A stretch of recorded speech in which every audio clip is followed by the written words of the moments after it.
नमस्कार साथियों, Vineet kitchen gardening part 2 channel पे आपका स्वागत है।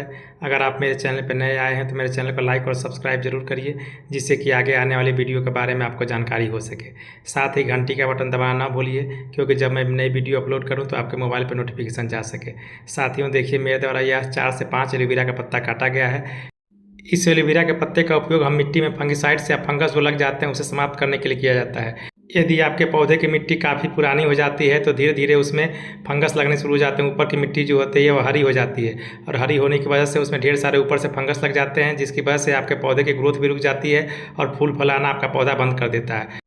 इस परिस्थिति में आप अपने पौधे का विकास के लिए या फूल फल लाने के लिए 4 से 5 एलोवेरा का पत्ता ले लेंगे और उसे देखिए अच्छी प्रकार से काट लेंगे। देखिए मेरे द्वारा छोटे छोटे टुकड़े में काट लिया गया है, आप भी उसे काट लेंगे।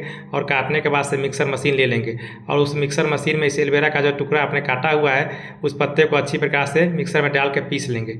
देखिए मेरे द्वारा उसे मिक्सर में डाला जा रहा है और डालने के बाद से उसे अच्छी प्रकार से पीसा जाएगा। जनवरी के महीने में मेरे द्वारा इस फंगिसाइड्स का उपयोग अपने बैगन के पौधे में किया गया था, क्योंकि मेरे बैगन का पौधा जो था वह 6 महीना पुराना हो गया था और उस पर की मिट्टी भी उसकी हरी हो गई थी। क्योंकि बरसात के मौसम में वह था, उसके बाद से जाड़ा के मौसम में था, इसीलिए उसकी मिट्टी को बहुत ज़्यादा मॉइस्चर मिला। मॉइस्चर मिलने की वजह से उसकी मिट्टी हरी हो गई और हमारे बैगन के पौधे में फूल फलाना लगभग बहुत कम हो गए थे। उस समय मेरे द्वारा इस एलोवेरा के पत्ते का मिक्सर बनाया गया और मिक्सर बना के उसे पानी में मिलाकर मेरे द्वारा बैगन के पौधे में दिया गया। कुछ दिनों के बाद से हमने पाया कि बैगन के पौधे में ढेर सारे फूल फल आने लगे और बैगन का पौधा भी काफ़ी हरा हो गया। इस प्रकार से देखिए एलोवेरा का जो पत्ता होता है काफ़ी अच्छा फंगिसाइड्स और फर्टिलाइजर दोनों होता है। इसका उपयोग आप अपने पौधे में मिट्टी में करेंगे तो उसकी मिट्टी बहुत ही उपजाऊ हो जाएगी और बहुत अच्छी प्रकार से फूल और फल आने लगेंगे। आइए अब हमें इस एलोवेरा के पत्ते के मिक्सर को किस प्रकार से मिट्टी में देना है उसे मैं आपको बता रहा हूँ। इसे मिट्टी में देने के लिए सबसे पहले देखिए हम 5 लीटर करीब पानी ले लेते हैं। उस पानी में हम देखिए एलोवेरा जेल को हम डाल देते हैं। देखिए एलोवेरा जेल कितनी अच्छी प्रकार से मिला हुआ है, पीसा हुआ है, उसे हम देखिए पानी मिला देते हैं। आप इसी प्रकार से 5 लीटर करीब पानी में उसे अच्छी प्रकार से मिला दीजिएगा। इस प्रकार से मिलाने के बाद से आपका जो एलोवेरा का जो पत्ता होगा वो पानी में अच्छी प्रकार से मिल जाएगा।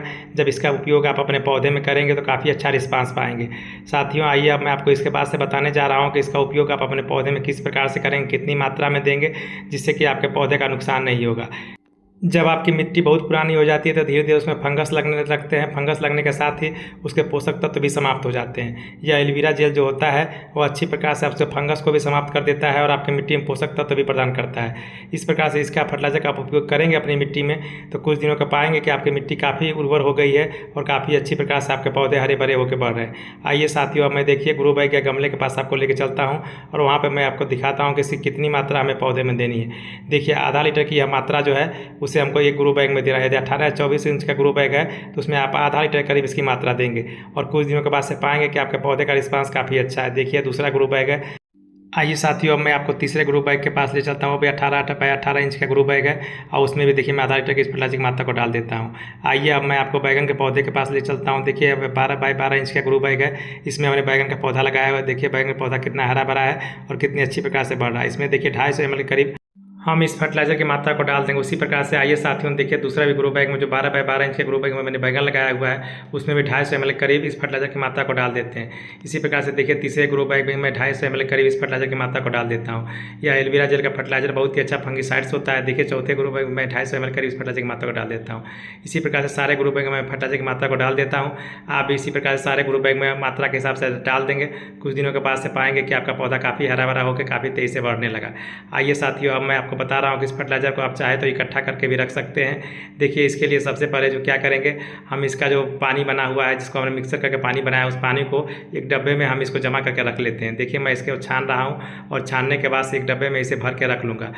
उसके बाद से जब ज़रूरत होगी तो 1 महीने पर मैं इसे अपने पौधे को दे दूंगा। आइए आप यदि चाहें तो इसे छान कर भी रख सकते हैं, चाहे तो बिना छाने हुए भी इसके जेल को रख सकते हैं। इस फंगिसाइड्स का उपयोग आप अपनी पुरानी मिट्टी में करिए। बहुत पुरानी जब आपकी मिट्टी हो जाती है उस समय इसका उपयोग करिए।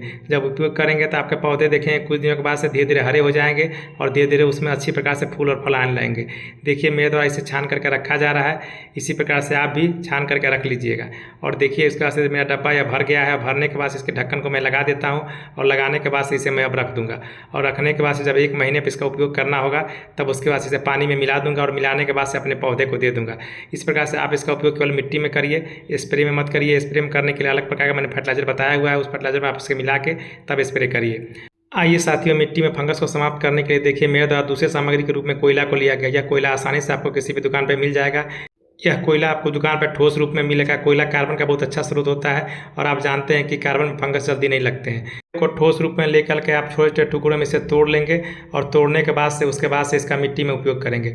इसका मिट्टी में उपयोग करेंगे तो आप देखेंगे कुछ दिनों के बाद से आपके मिट्टी में फंगस नहीं रहेंगे, क्योंकि इसका उपयोग आपको 6 महीने में एक बार अपने पौधे में करना है। इसको हर महीने नहीं करना है, 6 महीने में एक बार अपनी मिट्टी में डाल दीजिए। आपकी मिट्टी में फंगस नहीं होंगे और आपका पौधा काफ़ी तेज़ी से बढ़ेगा, क्योंकि कोयला कार्बन का बहुत अच्छा स्रोत होता है और कार्बन में आप जानते हैं कि फंगस नहीं लगता है। आइए देखिए 24 बाई 24 इंच का बड़ा ग्रो बैग है। इसकी निराई गुराई करके हम 10 ग्राम के करीब देखिए इस कोयला की मात्रा को इस मिट्टी में डाल देते हैं। इसके अलावा छोटे ग्रो बैग में आप 5 ग्राम के करीब इस कोयले की मात्रा को आप डाल देंगे। इसी प्रकार से निराई गुराई करके उसमें डाल देंगे। उसके बाद से 6 महीने तक आपको इसमें कोई चीज़ नहीं डालना है। इस प्रकार से आपके मिट्टी में कोई फंगस नहीं लगेगा और आपका पौधा काफ़ी तेज़ी से हरा भरा होकर बढ़ेगा। वीडियो देखने के लिए आप सभी साथियों को बहुत बहुत धन्यवाद।